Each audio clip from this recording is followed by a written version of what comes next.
Numéro 10. Réécrivez chaque expression suivante sous la forme d'une base affectée d'un exposant positif.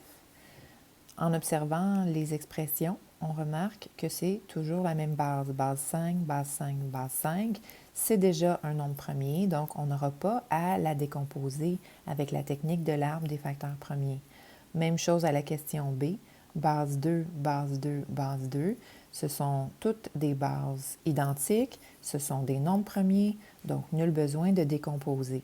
Alors nous aurons besoin de nos lois des exposants, de la manœuvre de l'inversion qui transforme un exposant négatif en exposant positif, et puisqu'il y a des radicaux dans la question, de nos équivalents fractionnaires.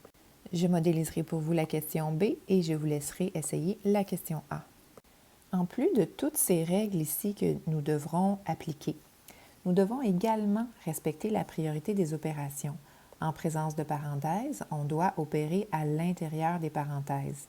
À l'intérieur, il y a une multiplication, mais chaque expression doit être réduite avant de pouvoir faire la multiplication. Donc, je vais commencer par réduire ma première expression. Elle contient un radical que je vais aller remplacer par l'exposant 1/2. Donc, j'aurai 2 exposant 4, exposant 1/2. La deuxième expression a également un radical, mais cette fois-ci, c'est le radical qui sera remplacé, le radical 3 qui sera remplacé par l'exposant 1/3. Donc, j'aurai 2 exposant moins 6, exposant 1/3. Tout ça, c'est encore dans la première parenthèse qui avait un exposant 4 et la division par 2 à la moins 8, je dois également la retranscrire à chaque étape. Donc maintenant, je vais appliquer ma loi de puissance d'une puissance. Donc 4 fois 1/2, ça donne 2. J'aurai donc 2 exposant 2. Même chose avec le deuxième, moins 6 fois 1/3 qui donne moins 2. Donc 2 exposant moins 2. Tout ça est encore dans la grande parenthèse qui a un exposant 4 et la division doit être retranscrite. Donc on continue. À l'intérieur de la parenthèse, il y a un produit. Première loi des exposants, j'additionne mes exposants. 2 plus moins 2. Bon, 2 plus moins 2, ça donne 0. J'ai donc l'exposant 0 ici. On a déjà vu l'exposant 0.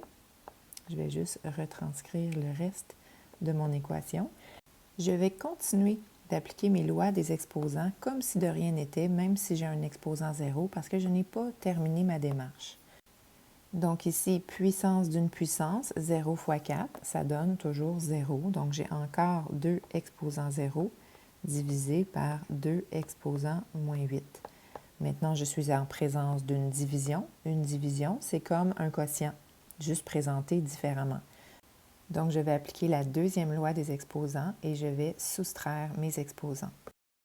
0 moins moins 8. Alors, je vais prendre le temps de l'écrire quand même. 2 exposants 0 moins moins 8. Lorsque je soustrais un nombre négatif, c'est comme si j'additionnais. Donc, 0 plus 8 qui donne 8. J'arrive à une réponse finale dont l'exposant était positif. C'était un critère dans la question.